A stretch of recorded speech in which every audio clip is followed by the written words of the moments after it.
Hi friends, welcome to Thilaka's kitchen. நான் இன்னைக்கு கொஞ்சம் கட்லெட் செய்ய போகிறேன். எப்படி செய்கிறேன் காட்டுறேன், வாங்க வீடியோக்குள்ளே போவோம்.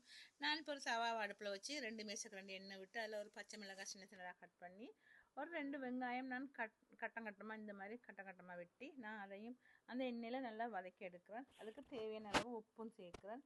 சேர்த்து மஞ்சத்தூளும் சேர்த்து நல்லா மிக்ஸ் பண்ணிவிட்டு இதுக்கு கொஞ்சம் நான் மிளகு கொஞ்சம் லைட்டாக தான் சேர்க்குறேன், ரொம்ப சேர்க்கலை. தனி மிளகாய் தூளும் ஒரு 1/4 தேக்கரண்டியில் சேர்க்குறேன். சில்லி ஃப்ளேக்ஸும் வந்து ஒரு 1/4 தேக்கரண்டி அளவு சேர்க்குறேன்.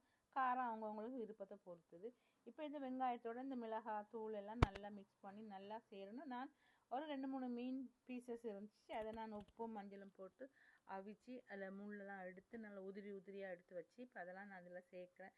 சேர்த்து இந்த பச்சை வாசனை மீன் இந்த கொஞ்சம் அந்த மணமெல்லாம் போகிறதுக்கு நல்லா மிக்ஸ் பண்ணணும். அந்த மசாலாவோட நல்லா மிக்ஸ் பண்ணிவிட்டு இதுக்கு வந்து நான் வந்து இந்த மீன் வந்து சில நேரங்களில் சில மீன்கள் வந்து சாப்பிடும்போது ஒரு மனம் கொடுக்கும். அப்போ அதுக்கு நாங்கள் வந்து கரம் மசாலா, கொரிமத்தூள் அது கொஞ்சம் சேர்க்கணும். சேர்த்தா அது வந்து எங்களுக்கு அந்த மனம் வராது. அதில் என்ன பெருஞ்சீரகம், கருவேப்பட்டை, ஏலம் எல்லாம் சேர்ந்துருக்கப்படுறே அந்த ஸ்மெல் வந்து நல்லா இருக்கும் சாப்பிட. இப்போ இதெல்லாம் நல்லா மிக்ஸ் ஆகிட்டு மீனில் வந்து நல்லா எல்லாம் மிக்ஸ் பண்ணிட்டேன். இப்போ நான் உருளைக்கிழங்கு கொஞ்சம் அவிச்சு எடுத்து வச்சுருக்கிறேன்.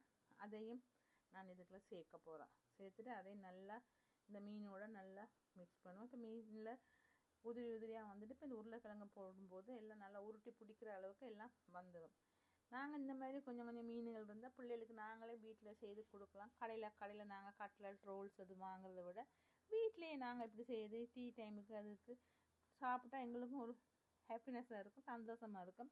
இப்போ இந்த உருளைக்கிழங்கு எல்லாம் நல்லா மிக்ஸ் ஆகி நல்ல மசாலோட சேர்ந்து இப்போ உப்பெல்லாம் அளவாக இருக்கும். சேர்ந்துட்டு நான் 2 மேசக்கரண்டி அளவு கோதுமை சேர்த்துக்கிறேன். அதுக்கு கொஞ்சம் உப்பு கொஞ்சம் சேர்க்குறேன். சேர்த்து கொஞ்சம் தண்ணி சேர்த்து நல்லா பேஸ்ட் மாதிரி நல்லா கரைச்சி வைக்கிறேன். நான் முட்டையில் முக்கி பொரிக்க மாட்டேன், நான் இந்த கோதுமாவில் தான் நான் பொரிச்சு எடுப்பேன். இப்போ இந்த கட்லெட்லாம் உருட்டி இந்த கோதுமாவுக்குலாம் முக்கி எடுத்துகிட்டு இந்த பிரெட் ஆம்லெட்லாம் போட்டு எல்லாம் நான் எல்லாம் சேர்கிற மாதிரி எல்லாம் மிக்ஸ் பண்ணுறேன்.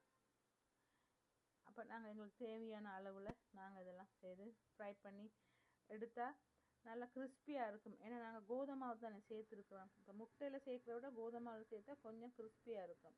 இப்போ இந்த கட்லெட்டெல்லாம் நான் ஃப்ரை பண்ணி நான் எடுக்க போகிறேன்.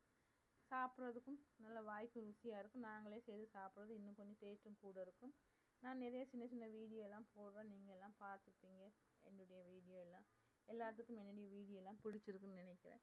நீங்களும் இந்த மாதிரி கொஞ்சம் மீன் அதுகள் இருந்தால் வீட்டில் பிள்ளைகளுக்கு செய்து கொடுத்து நீங்களும் சந்தோஷப்படுங்க. இப்போ இந்த வீடியோலாம் பிடிச்சிருக்குன்னு நினைக்கிறேன். பிடிச்சிருந்தா எனக்கு லைக் பண்ணி, ஷேர் பண்ணி, சப்ஸ்கிரைப் பண்ணுங்கள்.